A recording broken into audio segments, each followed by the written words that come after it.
In the Yoga Sutras, we've all heard of these qualities called yama niyam, and one of them is, yamas is truthfulness or non-lying actually. It is not to not lie, and to, in a sense, to tell the truth. And so the question comes up when we discuss that, what does that mean? What does it mean not to lie? Or what does it mean to tell the truth? And there's a quality that each of the yamas and niyamas, they have, that if you can perfect any of them, there's 10 of them, 5 with the positive and 5 with the negative, and if you can perfect any of them, in a sense, you perfect all of them. Perfection in any one will lead to perfection in all, because in each one, there is some, if you look very closely at those yamas and niyamas, perfection means self-transcendence, egoic transcendence. Being able to transcend that sense of egotism that is the obstacle in the spiritual life that keeps us separated from our true being, keeps me separated from you. I think of myself as different from you, and it ultimately is what keeps us from divine union of yoga. And so each of them, if you can perfect one, ultimately all of them come into perfection, because perfection is perfection. There's not perfection in one part of yourself without it in everything. So the quality, you could say the power that's given to us when we perfect this quality of being truthful or not lying, is it said that our word, anything that we say, anything that we express, is in tune with the truth and must be so.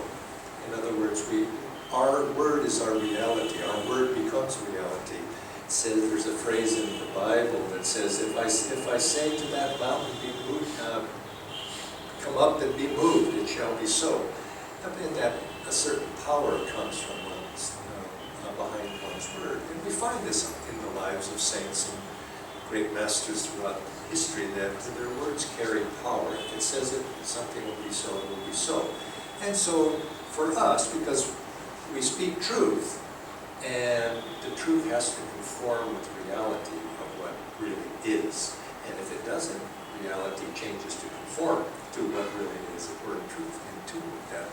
Well, but the question comes up here, you want me to hold this closer, but I can't. And you keep talking like this. What am I going to do? Okay. Further up. Okay. Like eating.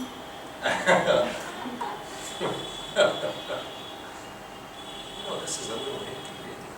I know, but it's okay. I've turned it down. Okay, turn it down. Okay, now, well, what is truth? What is truth?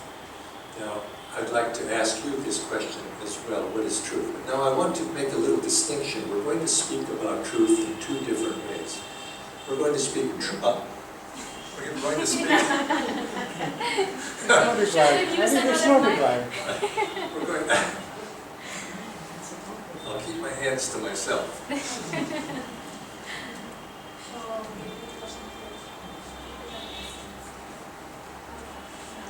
Okay. We'll speak about truth, and then you might say, that's a little bit more of an expansive concept of truth. So we'll start there, but then we'll speak about honesty.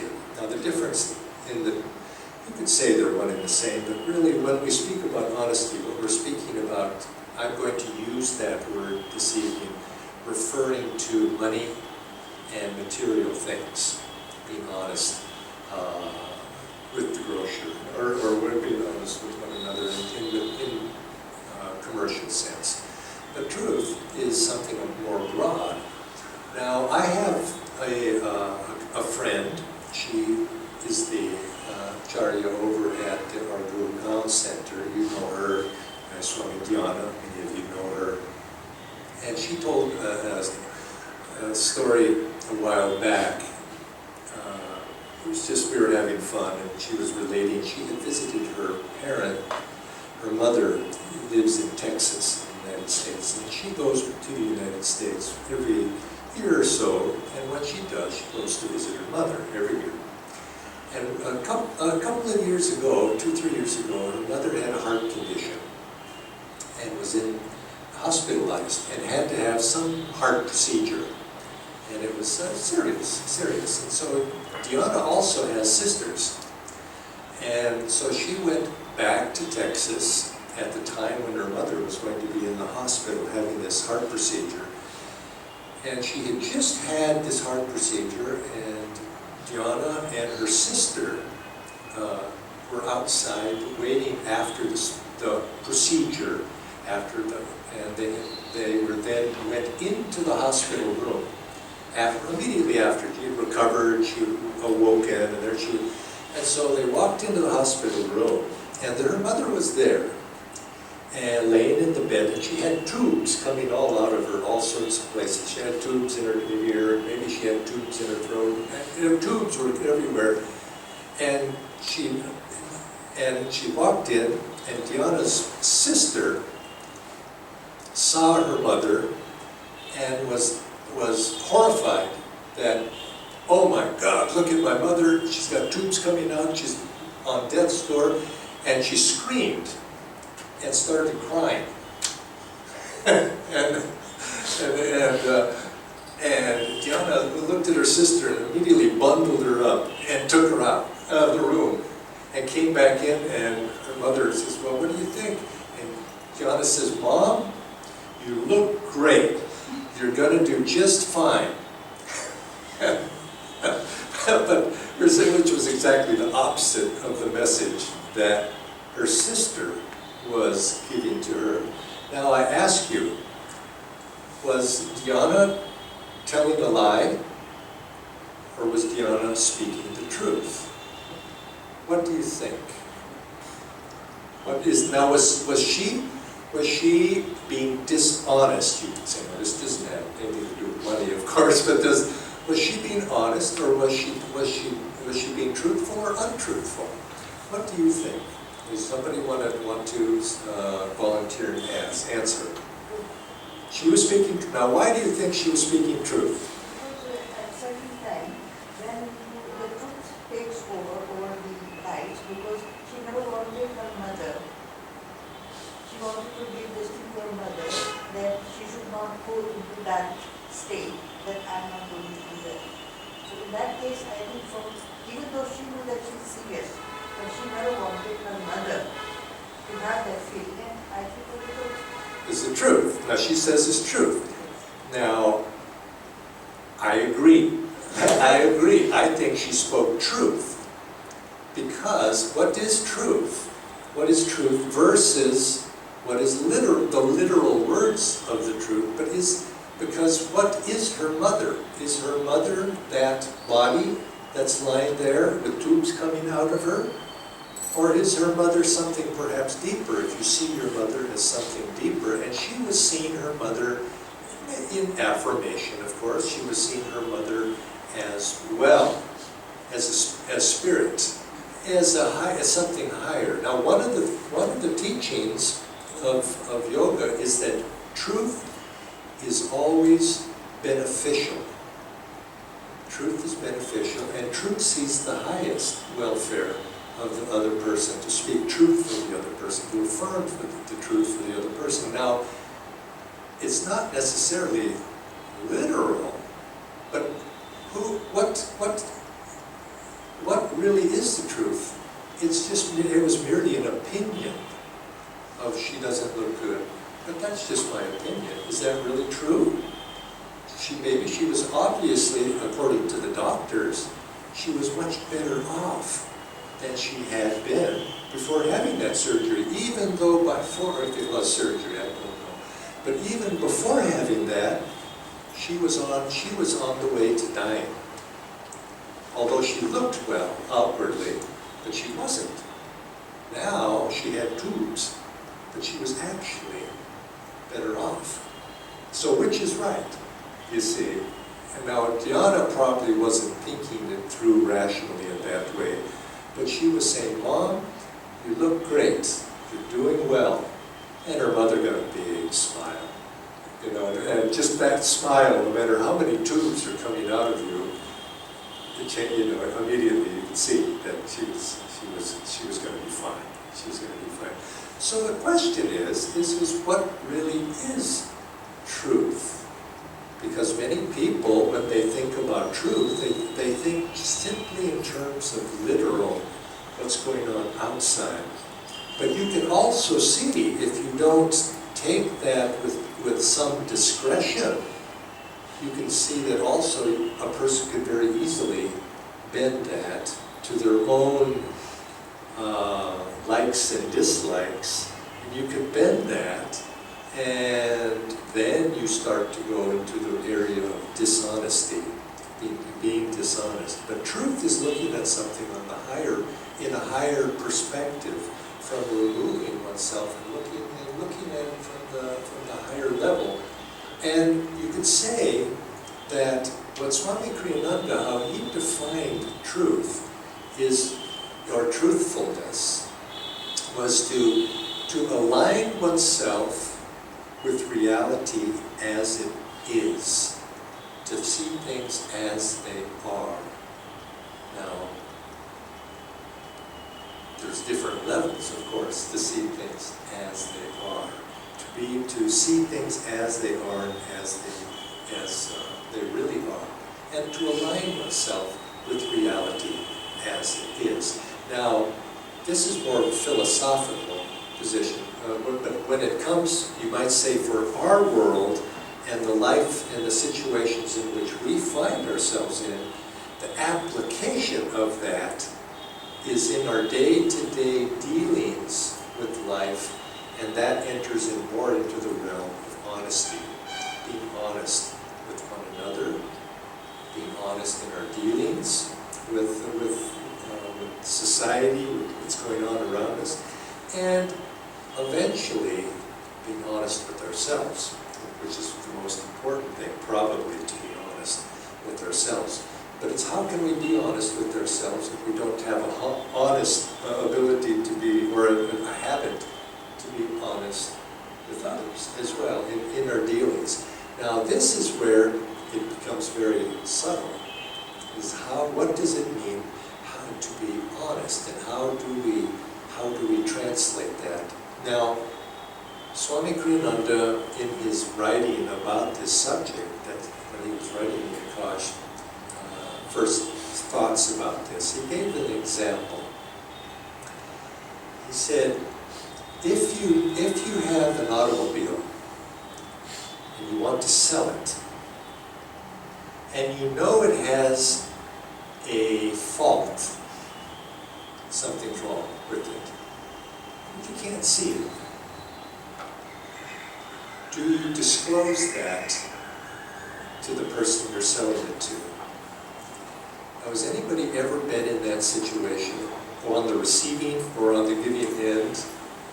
What happened? I thought it was going to be that. What happened? We bought a second-hand car, so unfortunately it was much worse than what we had thought it would be. Yes. And the person did not disclose. Yes. Did not disclose. Now, is that honest? Is it dishonest? Now, I would think so too, but to what degree? Where is the border? When you're dealing with another person, and at what point does that line come? Where is that line? And I think this is where we find ourselves in life, we can see some things in life, oh, that's obviously not honest to do that. But then, now I have a brother, and he had a flat he sold, and he made a list. He's very scrupulous. He made a list of every little thing in that house that was wrong. And he showed it to me, and because I was helping him to sell that, and I said, "Whoa, that is, to how far do you go?" Now I admired my brother, and I admired my brother, he's very scrupulously honest. And but I thought, I don't think anybody but you would do, to this extent. And he said, But he wanted to, he said, well, it's my conscience. And of course he was, he wanted to be perfectly honest. Now, how far do you think one should go in terms of revealing or being honest in a situation like that? Has anybody been in a situation where they've sold a car, or sold something, or sold a flat, or sold something, and been in that situation of having to decide what to reveal or what not to reveal? Nobody? Or as Sangeeta, what did you find? I was in business. You were in business. Okay, now this, I bet you some elders here have been in business. What did you find? What my experience of it has been, once when I was in business before I came on the path, I was only dealing with the embassies. I used to be in another business. I had showrooms. At times, there was a very strong temptation of cutting the corners. Not because of the reasons. Reasons could be anything, but that was like, okay, maybe I can make a little more here. But something inside me was always like, I said, no, that doesn't. So next time when I'll go, so this is how I learned that next time I would go, so it was like, here's a gift for you. What is this for? And I was dealing with Americans. So this was American embassy, total, 12 years. What's that for? Last time, maybe I charged you a little more, so I just wanted to give you. Oh, that's very sweet of you. You know what, it didn't feel right to me. Though I was justified that I have come all the way to do a transaction, there was a petrol cost and everything, so I have not taken that into consideration. But at the back of my mind, next time, because these were like regular, customers. So it was like, no, let me not think about the petrol thing. Yeah, but this pressure, also I was very spontaneous in business. This came from the family, and I did bend to the, you are not taking the costs here. You're not taking this cost. Petrol cost money, this cost money, fine. But then next time when I would go, I would not even disclose that, I would go and just give a thing. And slowly because initially it was like I was very afraid, like, at home I will get them, if you don't know how to do business. So I used to be always afraid. By and by I got that confidence. You don't know, how expansive they are. No, let me help. And so I would not even, so in a way I was being truthful to the customer, but then I was hiding that from the family that I didn't even tell them. So I did not know where was I being truthful and where I was not telling them that did I charge them for the petrol money or didn't I? I said, no, this is like, so it became too meshy for me. So now let me ask a question generally. What is the advantage, if any, to being honest? You feel good about yourself. You feel happy. You feel happy? You feel happy. Okay, that's one. Is there any other? Okay, no. Now I'm going to open it up in that. I'll ask you. That's one. That's what. That was good. Now let me. Is there any other advantage to being honest? The most benefit advantage is this, because the people like to deal with you, because they are the honest people. Whatever you will do, everybody knows in the business you need a reasonable profit. Okay, so if you are charging a reasonable profit, and people know he is a very reasonable person, so will definitely come to you. Your business will grow. I've seen a lot of people doing business like this. Okay. Sometimes I was also in the business. People used to open the invoices. This is my policy. And even the buyer used to say, okay, then what's your margin? Give any margin. So, he knows how much margin should be. we got two reasons. One is you feel better. And two, it's good business. Yes. It's good business. Might there be any other reasons to can I think of So you don't have competition because there are only few people, those who are honest. You separate yourself from the crowd, and which is also good I have business. seen these kind of people growing very fast. Okay. Yeah. Now, how do you, is there some way to, how do we characterize being honest? What is honest, if you could sort of a rule of thumb, what is honest versus dishonest? I mean, how do you define it? Consciousness, No, I think but the dishonesty is that as she bought the car and he knowingly, he was knowing that this is a defect in the car and he sold that to her, that is the dishonest. Yeah, okay. In a way, I'm not saying harming, but it is in a way negative to others. Okay, now this is, I was, See, I was, truth which doesn't harm anybody. yes, Whether okay. we are Yeah. saying untrue or true, but it should not harm the other person. Now, you could say this let's say in a different way. Would not honesty be something that if you're doing something with an attitude of being serviceful? With intention. Serviceful means to be of service to somebody is to be trying to do good for another person, for another person's highest good. If you're thinking about the good of another person, isn't it natural that you're going to be honest? Versus the opposite, thinking about the good of me.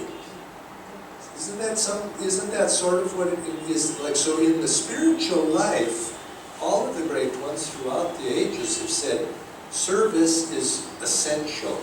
Now we think of service as going and washing the dishes or washing the glass or something like, or setting up the chairs. But service in the sense is doing something that benefits others, as opposed to me first, which is the sort of a human tendency of the negative side of thinking about my own welfare first versus others. So if we think about other people's welfare, like selling the car, I don't think whoever sold you that was thinking of your welfare. and now, isn't necessarily, if I think of your welfare, do I lose? No, the positive energy, the positive energy. Well, but no, your welfare. Maybe materially, or maybe materially you might feel, you might lose materially, but it might be like serving the others for the benefit of others. See, thinking about the positive vibes, the peace, the contentment, and the satisfaction that you get by serving others, that is that thing will follow. But in the physical world, maybe you might at that time feel that it's let's say a deal of loss. You might lose out money. It's okay. But yes. At that time, it might seem so also. Now, Maybe in the longer run, it comes back. I mean, whatever goes around comes back also tenfold. Now, So at that time, even if it feels Now, like did so, you really, now let's say you sell your car and you reveal what it's worth, and you try to come to, it seems like that car would have some basic value, some number that's valued. So did you really lose if you sold it for what it was really worth? I don't know if you really lost, you just lost the potential that you would have got if you'd have cheated him. So I don't know if you really, so you didn't really lose, you just got fair value. So in a sense, being honest is being fair. It's being fair, and now that's always a little subjective, but then that can be argued about, and that's what you negotiate, what is fair. But if all of the cards or all of the facts are on the table, then everybody, then you discuss. I think the dishonesty is hiding. is that it's hiding. It's something going on unknown. Not everybody knows what's going on, and that becomes cheating. So dishonesty is service, but we shouldn't.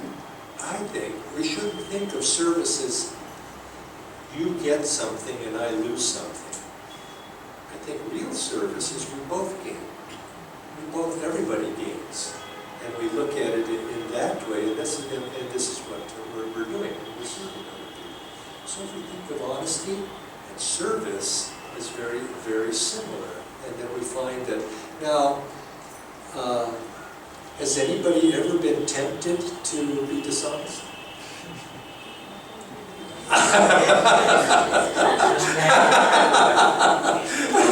Of course, we've all been tempted to be dishonest in some way or another, but in small ways. Now, how do you know? What is the clue? Because the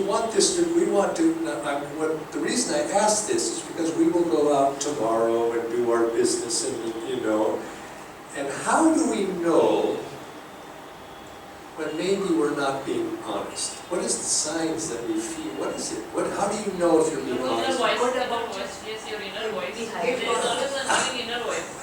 A certain level of uncomfort. You feel uncomfortable. Yes, the feeling is uncomfortable. Uncomfortable. You sort of, You're not at rest. You're not at peace.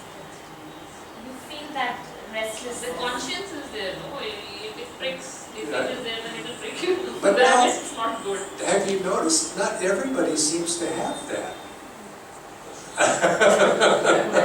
There are persons, they have no conscience. Yeah. They will go on doing that. There are people, this thing pinches them. Yeah. Yeah, they have done something wrong. They Yeah. want to rectify. Yeah. But most of the people, as she is mad, Yeah. don't have any Yeah. integrity. Well, now he's used that word integrity, and I mentioned we're going to come to that. But you don't have integrity. Now, sometimes you do enter into these transactions, and maybe you could have made a profit over and above, but there's nothing in life that goes unaccounted for. There's something known as divine justice, karma. There's a retribution back and forth. But I think, according to the Yoga Sutras, what happens is, and this is what the scriptures say, is that if you continue to be dishonest, eventually you lose your power. Have you noticed that what happens if I know you were honest, or the opposite?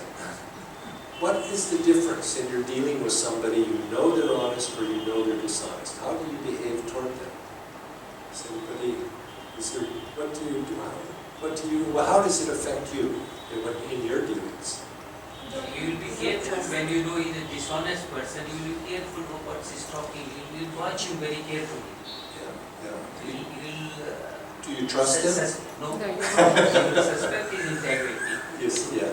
You know the person is telling the truth and always talks very right thing. So do not bother whatever he is saying. You just believe right and thing. trust. Yeah. You're not going to cross-check and find out Yeah. different ways to cross-check, Yeah. whether this is truth or not. So you just go, that this thing, he's supposed to be an honest person. Whatever he says, you just take it as it is. And if a person is dishonest in their dealings with money, does it affect other parts of their life as well? Sure. Like what? What happens? Anybody? What happens?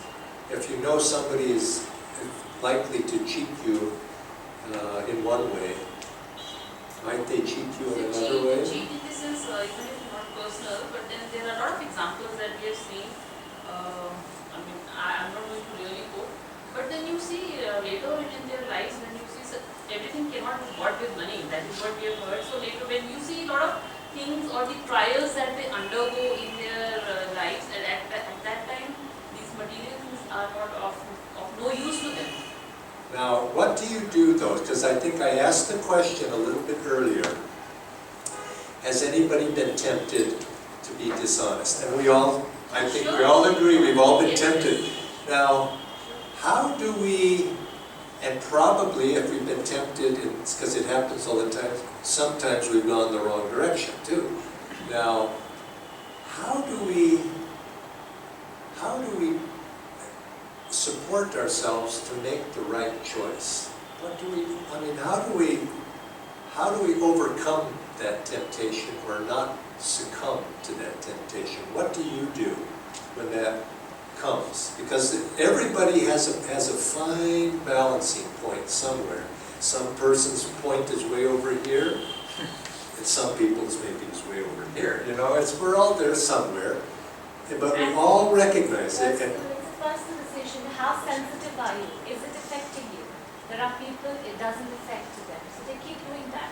But if it's affecting me, if I'm not at peace, I'm not going to do it. I take a firm decision. I will not repeat this. Even if the Because that temptation peace is high. is going because of that small issue. So it's my personal decision, and for sure, being how sensitive I am. What is the priority of this particular thing in my life?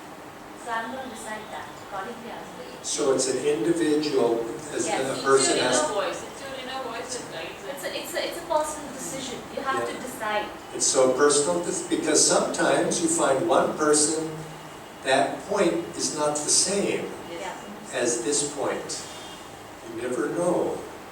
And what happens when you notice that difference? Sort of, is the temptation is to judge or condemn that person, but sometimes you don't know the circumstances, and it's very tricky. It's very, very tricky. And it's all of us have to come to that point first inside of ourselves to know what our limits are, and then stick to those limits, and stick to them, and having the courage to be able to suffer the consequences. Suffer the consequences. Now this is something Swamiji, just to, because I don't want to forget this idea of integrity. A person of integrity, how would you define that? What does it mean to have integrity? A person's, I think we all know people in our lives. That person, I respect that person. He has integrity. What does that mean? Can anybody think of some? Honesty. He's honest. That person's honest. And he stands by it. He stands by honesty, and he stands by honesty. Does he stand by anything also? That's certainly, but the stand by takes some qualities to do that. So, what does it take to stand by in the case of honesty or something? He gets respect, yes. He's courageous. It takes courage to stand by. So I think when you see somebody, you see somebody in public life or private life, and they have principles, and they're willing to stand by principles. But what is the difference between integrity and being stubborn? Stubbornness may not be honest. Because sometimes people, well, my principles, but maybe their principles are very low. And I'm going to stand by it. I'm going to sell her my car, not tell her.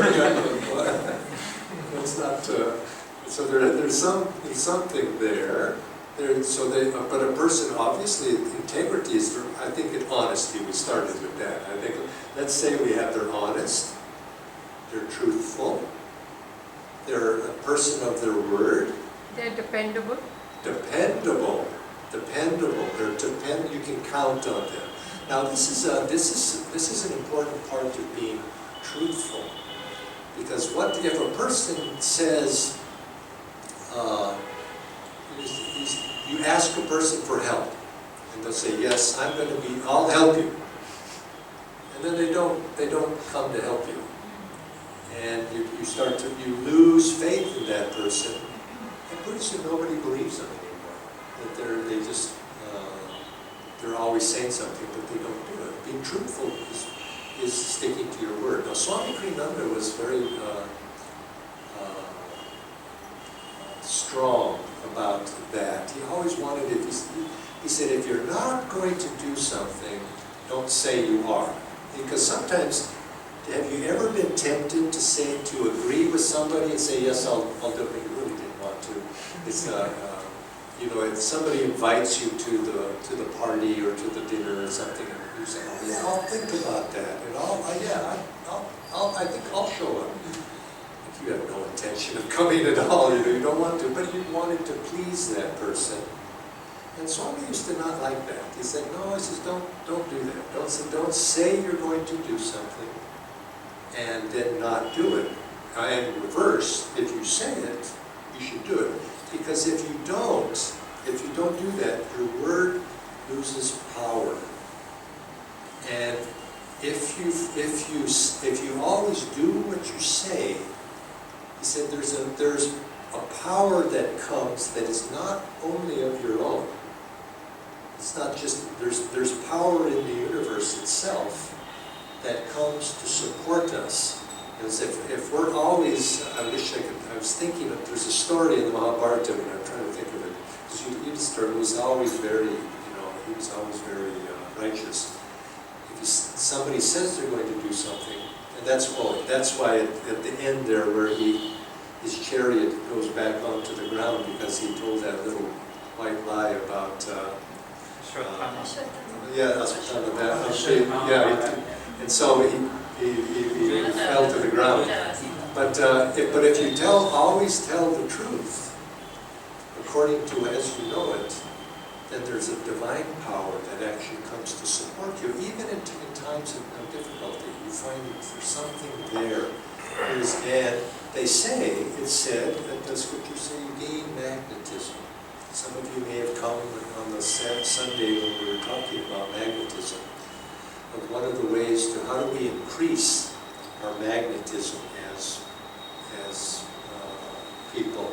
Just how do we attract? The idea was how do we attract prosperity to ourselves? We become magnetic. And one of the ways to become magnetic is to always be truthful, because then somehow that magnetism begins to draw favorable circumstances to ourselves, because people will trust us, people will support us. And so this is also an aspect of integrity, being somebody who's somebody that can be relied upon. This is something all of us want. Now, I began by saying there are many different qualities. Tonight we've been talking about three: honesty, integrity is a quality, you could say, but it's something that comes when we're honest and truthful, and we have integrity. Now, there are many others that in this A.K.A.S.H series that we can talk about, but why the deepest reason of why we want to be this way is what we started with earlier when I asked this question: is if we align ourselves with these truths that have been universally tested.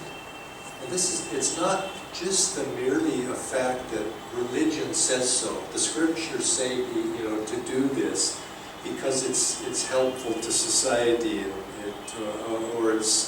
or somebody had said this is how we should be.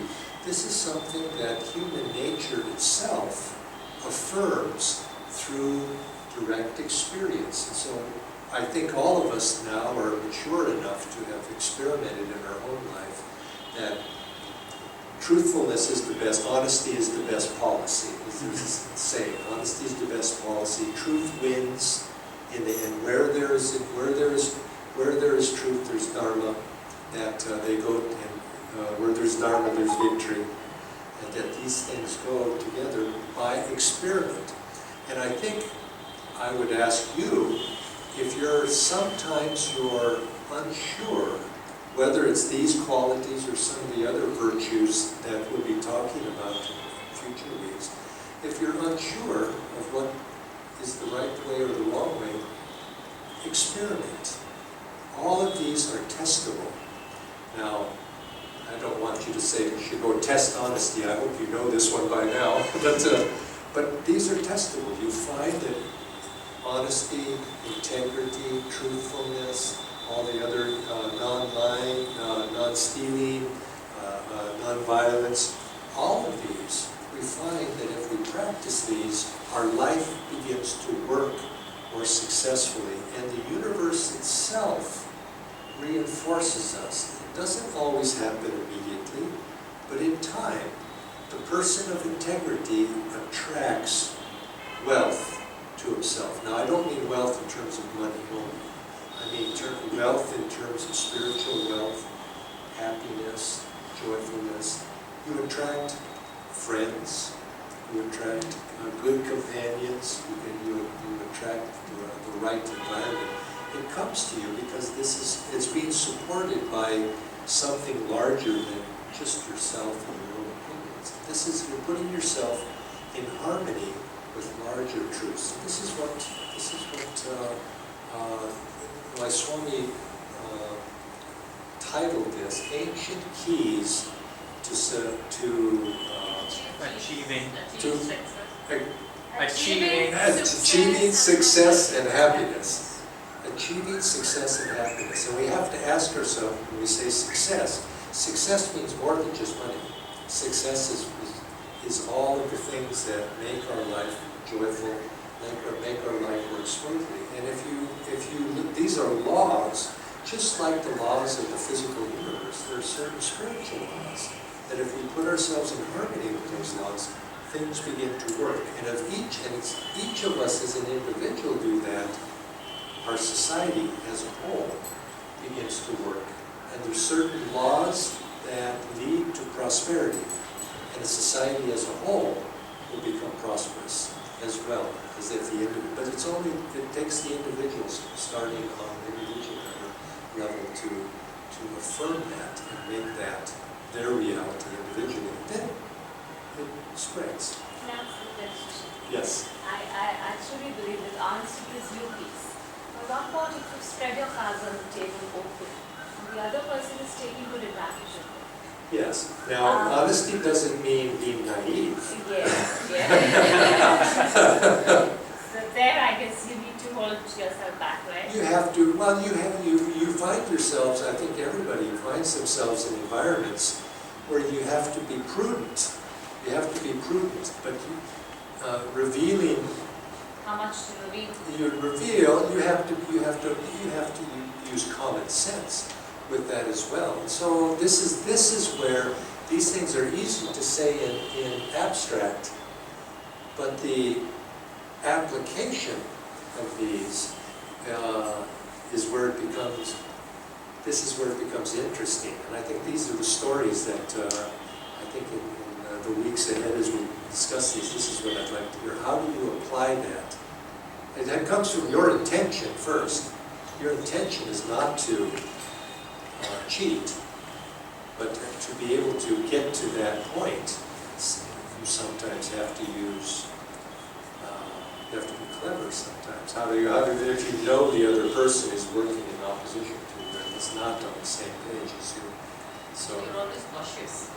you have to be. You have to be. We must realize the world in which we live in, and but aim for the highest, but be prudent as you do so.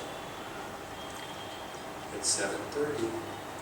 So next week we're going to continue, and Narayana, what is our subject next week? Do you know? I feel is contentment.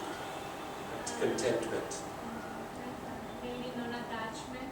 And maybe non-attachment. Contentment and non-attachment. How to apply those. How to be content, and I would say that would, thinking about those two, the question would come up, how can one be content and non-attached, yet also be on fire and vigorous to achieve success in this world, and not just be energetic and 100% engaged at the same time? Non-attached is a very... You have to, what is that all about? Because non-attachment is not just to material So do I put my feet up on the desk and that's not attachment and contentment? Anyway, let's explore it next week. Anyway, thank you all very much. Thank you, Jaya. Okay.